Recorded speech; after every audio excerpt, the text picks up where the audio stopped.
All right, welcome to the latest episode of the Coleman Power Organic Fitness Podcast. I have my latest guest on with me, David Dennison, the organic grower, Vikings Irish drink supplier. David, say hello to the listeners. Uh, Hello, listeners. How are you? You're very welcome, and I hope we can give you something good to listen to. Well, certainly we will. David, I know with yourself and included the likes of you've been extremely busy. I'm going to go straight to it. You let, I suppose, the people know exactly what you do and where you're based. Well, we started right. We're where we're located is near Passage East. Right, we're between our sort of townland is Ballinaboula, not to be confused with Ballinaboula and Wexford. So we're between Passage East and Passage Cross, for just to put it into perspective. So we started growing back in 2010, where we planted our first apple trees, and alongside that, as if that wasn't enough, we planted about a half acre of outdoor vines, grapevines, and then the planting continued. So today we have about 3.5 hectares of apple trees, which is probably roughly nearly 7 acres of apple trees, and they're all cider apples. So I suppose a little bit different to commercial apples for supermarkets and things like that.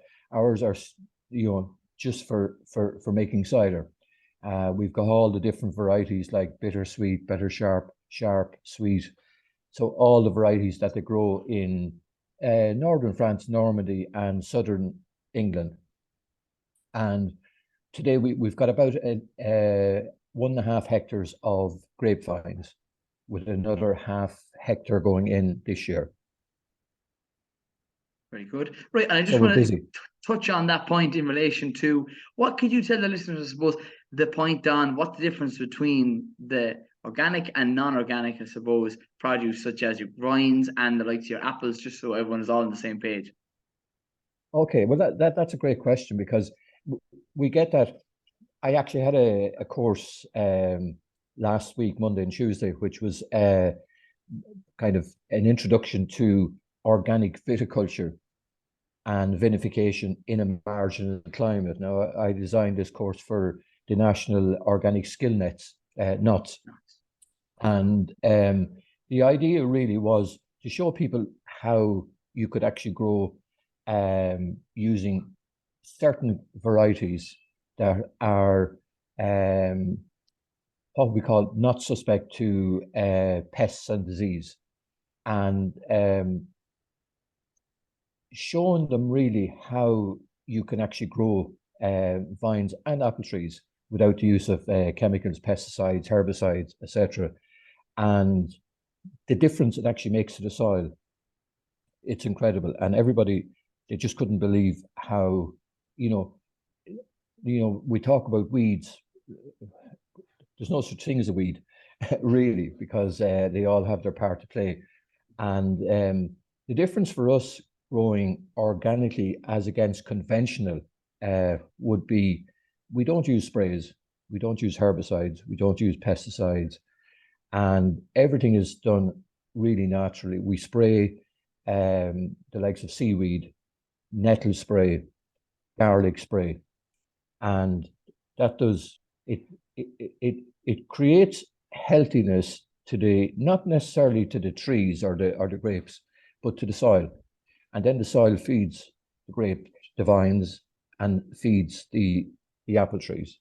So it really is, you're looking after the soil, and the soil will produce nutrients and natural nitrogen for all the world. And plus the fact we've planted a lot of different shrubs and trees, which has created a microclimate. And within that microclimate, we get this sort of natural, we call it a terroir. So it's just a natural microclimate. And it means that we never have to use bought yeast. It's all natural yeast that we use.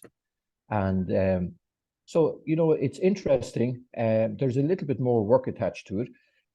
We're now using an unusual fertilizer, which is a chaff, which is from the leaves of roasted coffee beans.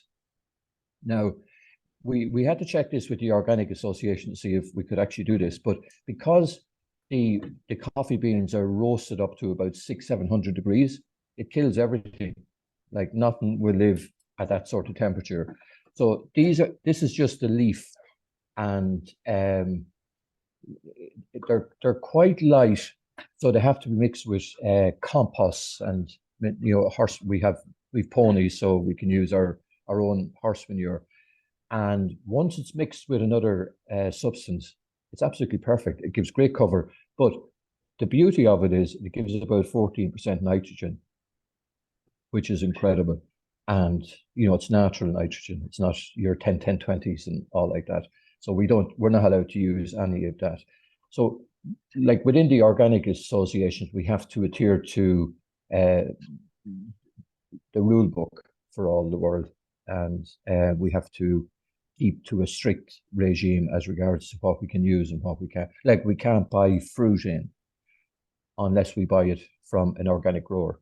And unfortunately, not too many organic growers around that are growing organic apples. No. So that's it. It's very simple. Yeah, very good. There would be Richard. I know, I'm sure you may know his second name, Galvin. Richard Galvin in Portlaw is be one of the individuals, and I previously went and had him on the show as well. And I'm from Kilmeaden myself, in Waterford.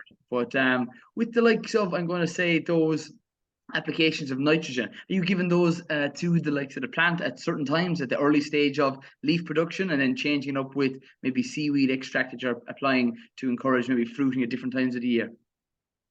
Correct. Yeah. And well, I know Richard actually quite well, and he's another organic grower. Like we would, like at the moment, what we're doing, Cormac, we've finished pruning our apple trees about 2 weeks ago, right? And so now, yesterday morning, we more or less wiped out the grapevines as regards pruning. So basically, they're being pruned. They have to be pruned every year, and to create new growth for this year. So we'll get bud burst on. In actual fact, some of the bud burst is coming on the apple trees already, which is hard to believe.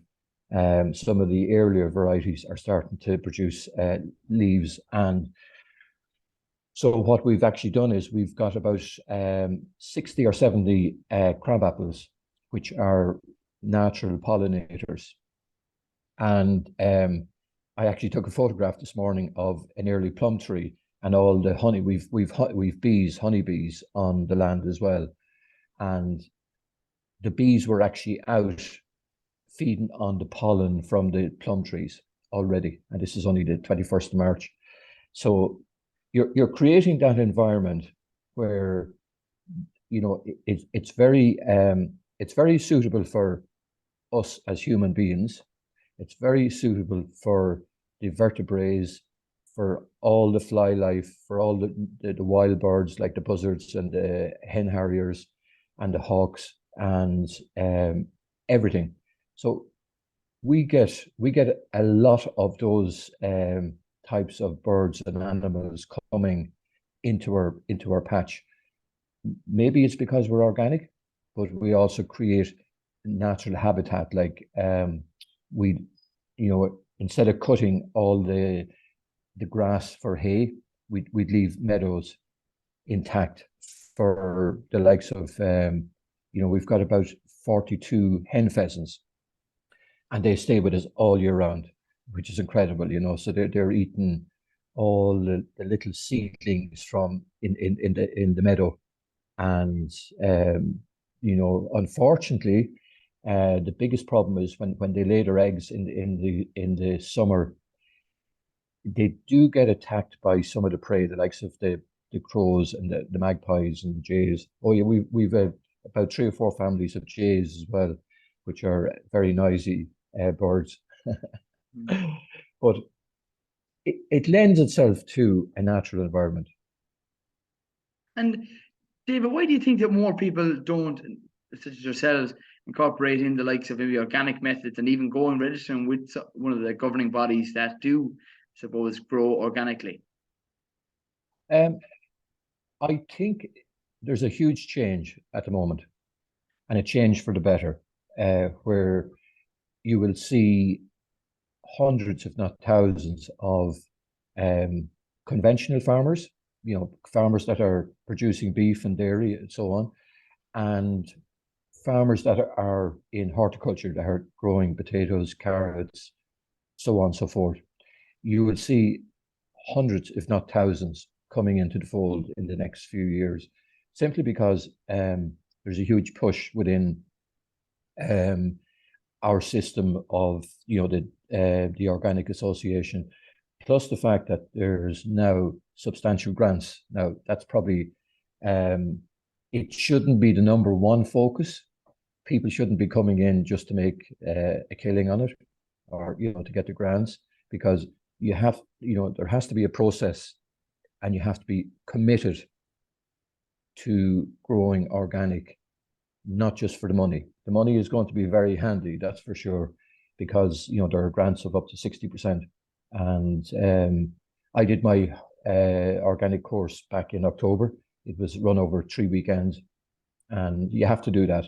I think it's every 2 years you have to do it, and you go through the different modules as regards to a lot of the farmers that were at it were conventional farmers, mostly sheep farmers and hill farmers.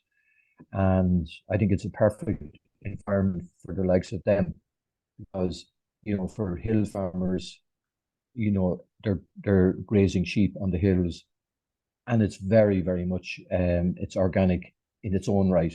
All they have to do is tick the boxes to become certified organic.